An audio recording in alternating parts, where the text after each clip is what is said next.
Have you ever been in a relationship and felt like something just wasn't right? Like, no matter how hard you tried, things just didn't seem to be working out the way you wanted? Well, sometimes it might be because God has a different plan for you. Sometimes, He will use all sorts of ways to let you know that you're making the wrong choice, even if you don't listen. So, if you've ever found yourself questioning whether your relationship was meant to be, keep watching till the end to find out. But before that, please feel free to like and subscribe to our channel. Without further ado, let's get started. Here are 7 ways God will use to tell you not to be with a person. Number 1. A lack of inner peace. If you feel a sense of unease or discomfort about a relationship, it could be a sign that God is not leading you in that direction. Whenever God approves of someone, one of His primary ways of confirming it to you is through a sense of internal peace. Both you and the other person will have a sense of calmness in your spirit. This is a sign that He has everything under His control, but if there is an underlying sense of restlessness every time you try to move forward, God might be telling you to reevaluate your steps. Again, this doesn't mean God doesn't love the other person. He might just be protecting you from what you cannot see. The Bible has a lot to say about peace.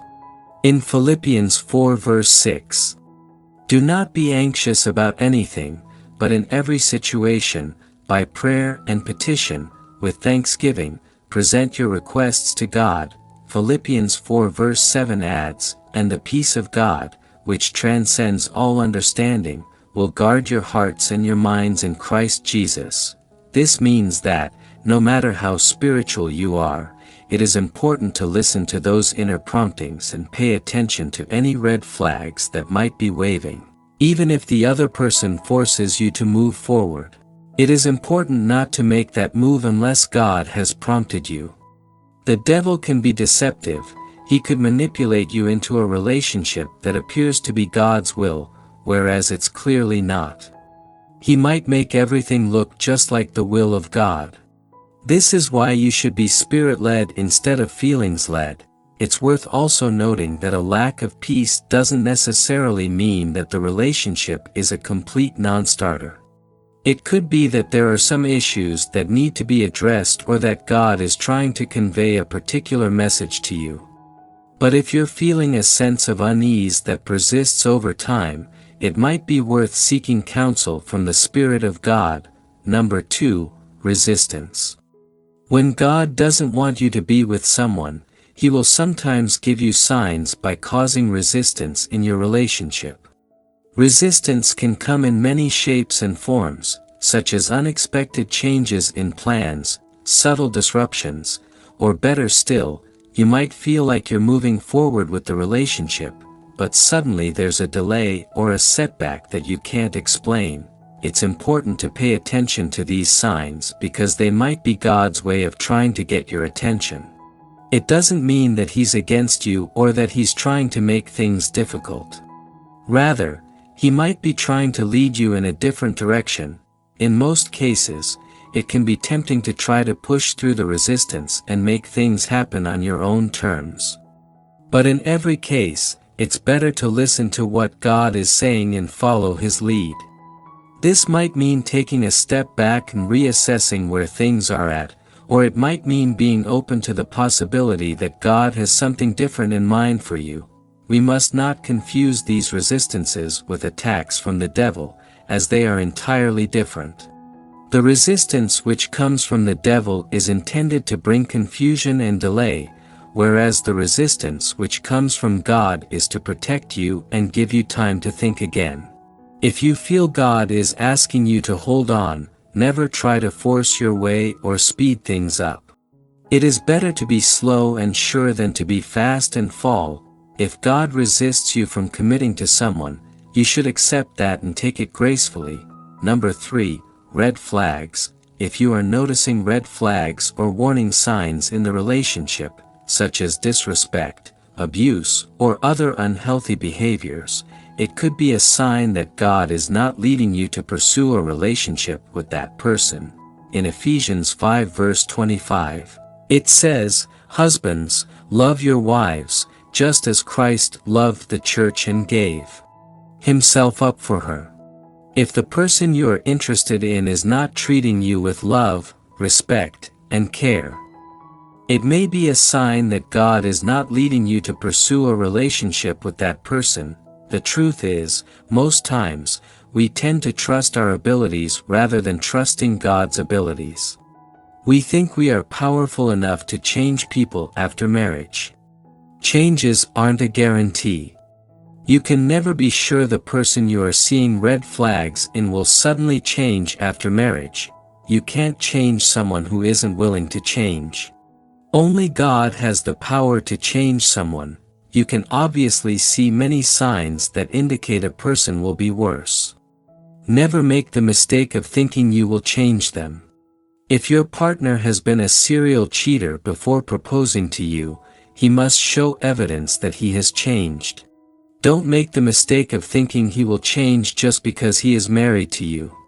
Marriage doesn't change people, it only reinforces what is already in existence. If both parties are on the wrong foundation, they should be prepared to continue to live with the results that come after. This doesn't mean we shouldn't give people a chance, but it means we should take precautions to know what we are walking into. Whoever you are getting married to must agree to be willing to let go of their bad behavior before you tie the knot. Otherwise, you might spend a great deal of your marriage praying for healing rather than enjoying the blessings of God. Jesus said, "A good tree cannot bear evil fruit, neither can an evil tree bear good fruit." If he has been beating you before marriage, you should be prepared to continue to be treated in a similar manner. If you ignore the red flags, saying, "Love is blind," then indeed marriage will open your eyes. Number 4, you lose your identity. When it comes to relationships, the wrong kind can totally transform who you are in ways you never would have imagined. When a person falls into a relationship that is not meant to be, it may start subtly changing their entire being. An angel can become a devil, a spark of joy can become a raging fire, and coolness can become a boiling point. A relationship from God is one designed to bring out the best in you. It will give you the freedom to rediscover your true self and discover your mission and purpose on earth. But when a relationship begins to make you lose your original identity, that can be a clear sign that it doesn't come from God. Take a moment to think about someone you knew who has changed drastically over time because of the people they surrounded themselves with. What was once a calm and peaceful person had become resentful or irritable in the blink of an eye. If you find yourself becoming more bitter, more irritable, or doing things that aren't your true self, then those may be warning signs that the relationship is slowly making you lose your real identity. Suddenly, it can feel like you're a world away from the person you used to be, and it's only when we take a step back that we realize the truth. It might take strength and courage to let go of something that is toxic and damaging, but don't worry. God will never deprive you of something that is genuinely good for you, whether it's emotionally or spiritually. Don't be afraid to distinguish between what is good for you and what isn't. You can ask for something and get it, search for something and find it, knock and the door will open for you. I am grateful for the magnificent gift of my spirit. It's similar to priming a well pump. Regardless of how you feel, my spirit can operate through you.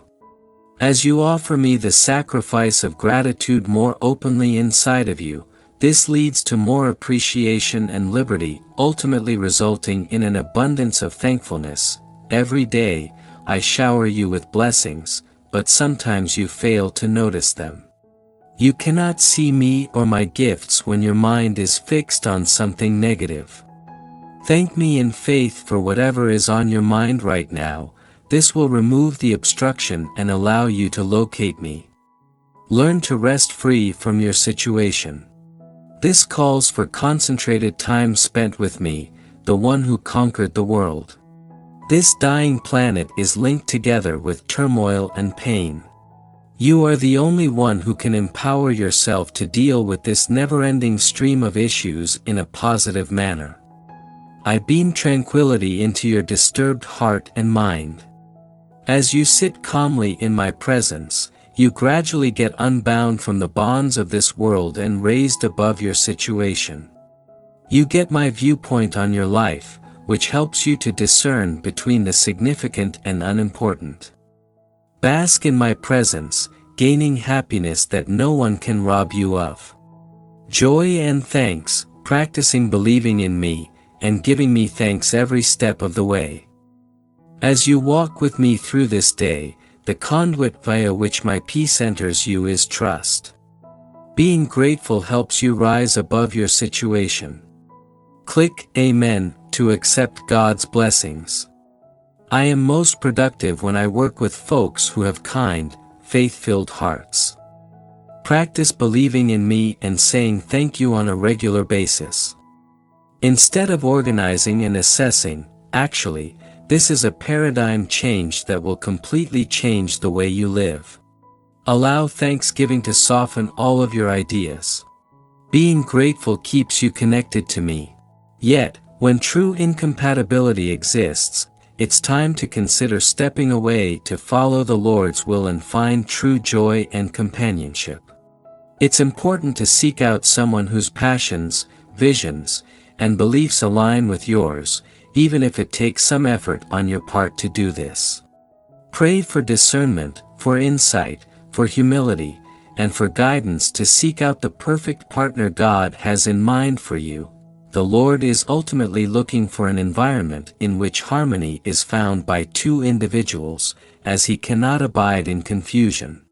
That being said, it is possible for a relationship to still be founded on solid principles despite varying perspectives.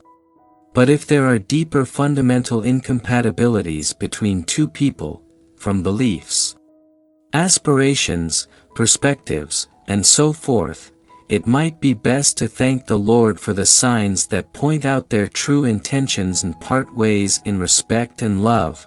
Number 7. Through dreams and visions, God can, in many ways, directly warn you not to be involved in a relationship if He sees that it could potentially harm you. In moments of our greatest desires, He can take us by surprise with a gentle caution of what is not meant to be. We know this well from the story of Abimelech and Abraham in Genesis 20. Though this king was determined to take what he wanted, God appeared to him directly and warned him that Sarah, the wife of Abraham, was not his to take. Through the form of dreams or visions, God could potentially interfere in a relationship that has no promising future should He see the potential for harm. It is important to note that even though God might tell us not to proceed with a relationship, God in His infinite mercy does give every man a choice in the form of free will. He always leaves it up to us to make our own decisions. He will never force us into something we do not want to do, neither will He stop you if you've made up your mind to do what you want to do. Yet His wisdom remains. Should we choose to follow His instruction and take heed of His advice, we are ultimately responsible for the choices we make. God's effort to caution us beforehand ensures that we have all the available information when making such an important decision. So, there you have it. Thank you for watching. If you love our videos, please feel free to subscribe to our channel.